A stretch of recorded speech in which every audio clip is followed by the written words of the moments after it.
नमस्कार दोस्तों, कैसे हो आप सब। हम आशा करते हैं सब अच्छे से होंगे। दोस्तों, एक बार फिर से हाजिर हूँ मैं, आपका health and wellness coach Ritesh Sharma, अपने एक प्रोडक्ट के साथ जो कि स्पेशली आदमियों को और उनकी समस्याओं को देखते हुए बनाया गया है। दोस्तों, आज हम सुधामी हर्बल मेंस कैप्सूल के बारे में बताने जा रहे हैं। इसमें 23 प्रकार की जड़ी बूटियों का इस्तेमाल हुआ है और इसके एक एक जड़ी बूटी के बारे में हम आपको बताएंगे कि उसका आपके शरीर पर क्या क्या असर होता है और क्या क्या इसके हमारे बॉडी पर फ़ायदे होते हैं। दोस्तों, सबसे पहला जो इसका घटक है वो है सफ़ेद मूसली। सफ़ेद मूसली एक बहुत ही हाईली पौष्टिक गुण वाली जड़ी बूटी होती है जो शरीर को पुनर्नवा और शक्ति प्रदान करने के लिए बहुत ज़्यादा सहायक होती है। इसके अलावा ये जोड़ों के दर्द में, मांसपेशियों को ताकत प्रदान करने में भी बहुत ज़्यादा फ़ायदेमंद होती है और ये हमारे शरीर को मजबूती प्रदान करती है। इसके बाद बात करते हैं दोस्तों दूसरे इंग्रेडिएंट की, जो है शुद्ध शिलाजीत। दोस्तों, शिलाजीत में 85 से ज़्यादा खनिज और विटामिन मिनरल्स पाए जाते हैं जो कि हमारा स्टेमिना बढ़ाने में बहुत ज़्यादा फ़ायदेमंद होते हैं। इसके साथ ही शरीर को हमेशा जवान रखने के लिए शिलाजीत बहुत ही फ़ायदेमंद पाया जाता है। इसके अलावा इसके यौन समस्याओं में और शरीर की धातु को मजबूत करने के भी बहुत ज़्यादा फ़ायदेमंद माना गया है। इसके बाद बात करते हैं दोस्तों तीसरे इंग्रेडिएंट की, जो है कोंच बीज। कोंच बीज ऊर्जा और शक्ति प्रदान करने में शरीर को बहुत ज़्यादा फ़ायदेमंद है। ये शरीर को शक्ति प्रदान करता है, शुक्राणुओं की कमी को पूरा करता है तथा जो कमज़ोर शुक्राणु होते हैं उनको भी मजबूती देने में बहुत ज़्यादा फ़ायदेमंद होता है। इसके बाद दोस्तों चौथे नंबर पर जो हमारा इंग्रेडिएंट आता है वो है अश्वगंधा। अश्वगंधा को बहुत से लोगों ने सुना होगा। ये मानसिक और शारीरिक तनाव को दूर करने में बहुत ज़्यादा फ़ायदेमंद है। इसके अलावा अनिद्रा और मानसिक परेशानियाँ, मस्तिष्क से संबंधित बीमारियों में बहुत ज़्यादा फ़ायदेमंद होता है और जैसे कि हमारे मस्तिष्क को शांति प्रदान करने में बहुत ज़्यादा फ़ायदेमंद होता है। इसके बाद दोस्तों पाँचवें नंबर पर हमारा इंग्रेडिएंट आता है लज्जालू बीज। लज्जालू बीज एक ऐसा पदार्थ है जो हमारे कफ और पित्त से संबंधित रोगों में बहुत ज़्यादा फ़ायदेमंद है। इसके अलावा ये मधुमेह, जिनके घाव जल्दी नहीं भरते उनके लिए, जिनको अतिसार, कुष्ठ रोग, कब्ज आदि की प्रॉब्लम है उनके लिए बहुत ज़्यादा फ़ायदेमंद है और ये शरीर की कमज़ोरी को भी बहुत ज़्यादा दूर करने में सहायक है। दोस्तों, छठा हमारा इंग्रेडिएंट है विष्णु प्रिया। इसे आमतौर पर लोग तुलसी के नाम से जानते हैं और इसके बहुत ही ज़्यादा शरीर के लिए फ़ायदे माने जाते हैं। जैसे कि ये बहुत अच्छा एंटीऑक्सीडेंट है, शरीर की रोग प्रतिरोधक क्षमता यानी कि इम्यूनिटी को बढ़ाने में बहुत ज़्यादा सहायक है। इसके बाद किसी भी प्रकार के वायरल बुखार में बहुत ज़्यादा फ़ायदेमंद रहती है और साथ में ये रक्त को शुद्ध करने का काम भी करती है और ज़्यादातर हम सबके घरों में तुलसी की पूजा भी की जाती है। इसके बाद सातवां हमारा इंग्रेडिएंट है दोस्तों गोखरू।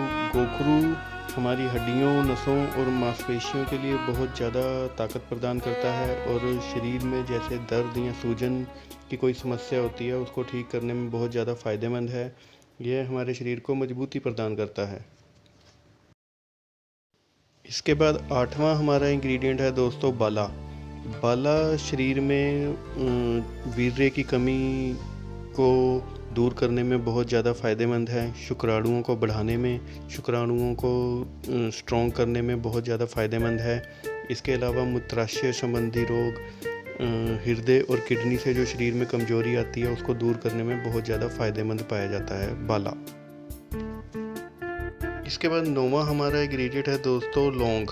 लौंग एक ऐसा पदार्थ है जो तकरीबन हम सभी के घरों में पाया जाता है। इसके बहुत सारे औषधीय गुण भी माने गए हैं, जैसे कि ये एक बहुत अच्छा उत्तम टॉनिक माना गया है और पेट की समस्याएं, कफ से होने वाली समस्याएं, दांतों की समस्याएं, शरीरों के दर्द, सूजन, किसी भी प्रकार के वायरल बुखार को दूर करने में बहुत ज़्यादा फ़ायदेमंद है। इसके बाद 10वां हमारा इंग्रेडिएंट है दोस्तों सलाम मिश्री। सलाम मिश्री एक बहुत ही ज़्यादा धातुवर्धक माना गया है और ये हमारे मन को प्रसन्न रखने में बहुत ज़्यादा फ़ायदेमंद है। मस्तिष्क को आराम पहुंचाता है और शुक्राणुओं में वृद्धि करता है, बल को भी बढ़ाता है और जिन्हें मूत्र संबंधी रोग होते हैं उनके लिए भी बहुत ज़्यादा फ़ायदेमंद है सलाम मिश्री। इसके बाद दोस्तों 11वां हमारा इंग्रेडिएंट है अकरकारा।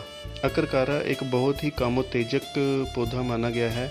इसके साथ ही ये धातुवर्धक, रक्त को शुद्ध करने में, शरीर की सूजन को कम करने में, दांतों के रोग, हृदय रोग, ब्लड सर्कुलेशन को ठीक करने में बहुत ही ज़्यादा फायदेमंद है। इसके बाद 12वां हमारा इंग्रेडिएंट है दोस्तों शतावरी। बहुत से लोगों ने इसका नाम सुना होगा। ये हमारी नेत्र ज्योति को बढ़ाने में सहायक है, बुद्धिवर्धक है, किडनी के, लीवर के रोगों में बहुत ज़्यादा फ़ायदेमंद है। जिनको स्नायु रोग होता है उनके लिए बहुत फ़ायदेमंद है। इसके अलावा शरीर में, हड्डियों में और जोड़ों में दर्दों में भी बहुत ज़्यादा फ़ायदेमंद माना गया है शतावरी। दोस्तों 13वां हमारा इंग्रेडिएंट है इसमें सलाम पंजा, जो कि एक बहुत ज़्यादा बलवर्धक और वीर्यवर्धक है। जिनको नपुंसकता की प्रॉब्लम है उनके लिए बहुत ज़्यादा फ़ायदेमंद है। स्वपन दोष, शीघ्र पतन आदि को बहुत ज़्यादा दूर करने में सहायक है और ये हमारे वीर्य को गाढ़ा करने में भी फ़ायदेमंद है। इसके बाद 14वां हमारा इंग्रेडिएंट है दोस्तों पिपली।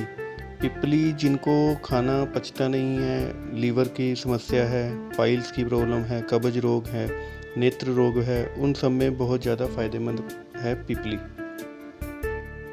इसके बाद 15वां हमारा इंग्रेडिएंट है दोस्तों भृंगराज। भृंगराज जिनको मूत्र से संबंधित कोई समस्या हो उनके लिए बहुत ज़्यादा फ़ायदेमंद है। बालों की समस्या, सांस लेने की श्वसन समस्या, नेत्र रोग, ऊर्जा की कमी, लीवर संबंधी रोग, इन सभी रोगों में भृंगराज बहुत ज़्यादा फ़ायदेमंद है। इसके बाद 16वां हमारा इंग्रेडिएंट है दोस्तों जायफल। जायफल हमारी त्वचा को सुंदर बनाता है, अनिद्रा को दूर करता है, रक्त संचार को ठीक करता है, शरीर के टॉक्सिन्स को निकालने में बहुत अहम भूमिका निभाता है। इसके बाद सबसे ज़्यादा इम्पोर्टेंट हमारा इंग्रेडिएंट है दोस्तों केसर। केसर में 150 से ज़्यादा खनिज, विटामिन, मिनरल्स पाए जाते हैं। ये हमारी इम्यूनिटी को स्ट्रॉन्ग करता है, वीर्यवर्धक है, शुक्राणुओं की कमी को पूरा करता है और इसके अलावा त्वचा को सुंदर बनाने में भी हमारा बहुत बड़ा सहायक है केसर। इसके बाद 18वां हमारा इंग्रेडिएंट है दोस्तों बंग भस्म। बंग भस्म जिनको धातु क्षीणता की समस्या हो, क्षय रोग, दमा रोग, रक्त की कमी, पांडु रोग, पीलिया, स्वपन दोष, अनिद्रा, शीघ्र पतन, नपुंसकता, मानसिक परेशानी, इन सभी समस्याओं में बंग भस्म बहुत ही ज़्यादा फायदेमंद है। इसके बाद 19वां सबसे ज़्यादा इम्पोर्टेंट हमारा इंग्रेडिएंट है दोस्तों स्वर्णमाक्षिक भस्म। जिन्हें हृदय की कमजोरी हो, मधुमेह, त्वचा रोग, रक्त की कमी, नेत्र रोग, रक्तपित्त, उदर रोग, मस्तिष्क संबंधी रोग और त्वचा रोग, इन सब में बहुत ज़्यादा फायदेमंद है। इसके अलावा चेहरे पर रौनक लाने में भी बहुत ज़्यादा फायदेमंद है स्वर्णमाक्षिक भस्म। इसके बाद 20वां हमारा इंग्रेडिएंट है दोस्तों रसनतूर। रसनतूर शारीरिक दुर्बलता, ऊर्जा की कमी और रक्त की कमी जिन्हें होती है उनके लिए बहुत ही ज़्यादा फायदेमंद है। इसके बाद दोस्तों 21वां हमारा इंग्रेडिएंट है अभ्रक भस्म, जो एक बहुत ही शक्तिवर्धक टॉनिक है। वीर्यवर्धक, धातु की क्षीणता जिनको प्रॉब्लम हो उनके लिए बहुत ज़्यादा फायदेमंद है। दुबलापन, अरुचि, अम्लपित्त, जलन, हृदय रोग, मूत्र रोग, इन सब में फ़ायदेमंद है। यह एक बहुत ही अच्छा रसायन और बाजीकरण है जो हमारे शरीर को शक्ति प्रदान करता है। इसके बाद 22वां हमारा इंग्रेडिएंट है दोस्तों लोह भस्म, जो कि शरीर के लिए बहुत ज़्यादा शक्तिशाली टॉनिक है। पीलिया, सूजन, पांडु रोग, खून की कमी, त्वचा रोग, शारीरिक दुर्बलता, कमजोरी, हाथ पैर कांपना, किसी भी प्रकार की कमजोरी हो उसमें बहुत ज़्यादा फायदेमंद है लोह भस्म। इसके बाद 23वां और अंतिम हमारा इंग्रेडिएंट है दोस्तों मुक्तक पिष्टिक भस्म। जिनको धातु की रोग की समस्या हो, मिर्गी रोग हो, यकृत रोग हो, खांसी, रक्तपित्त, अनिद्रा, मस्तिष्क से संबंधित कोई भी समस्या हो उनके लिए ये भस्म बहुत ज़्यादा फायदेमंद है। दोस्तों ये थी हमारी सुधामी हर्बल मेंस कैप्सूल की 23 प्रकार की आयुर्वेदिक औषधियाँ, जिनका अगर आप एक चिकित्सक की देखरेख में सेवन करते हैं तो बहुत ही फ़ायदे आप इस प्रोडक्ट के ले सकते हैं। और हम आशा करते हैं कि ये जानकारी आपके लिए बहुत ज़्यादा फ़ायदेमंद रही होगी। और अधिक जानकारी के लिए या चिकित्सक परामर्श के लिए आप हमारे नंबर 9306060129 पर कॉल भी कर सकते हैं। और हम एक जाते जाते आपसे और रिक्वेस्ट करना चाहेंगे कि हमारे चैनल को लाइक और सब्सक्राइब ज़रूर कीजिए और अपने फ्रेंड्स के साथ शेयर कीजिए, ताकि वो भी इन प्रोडक्ट्स को यूज़ कर सकें और लाभ ले सकें। धन्यवाद, बहुत बहुत शुक्रिया।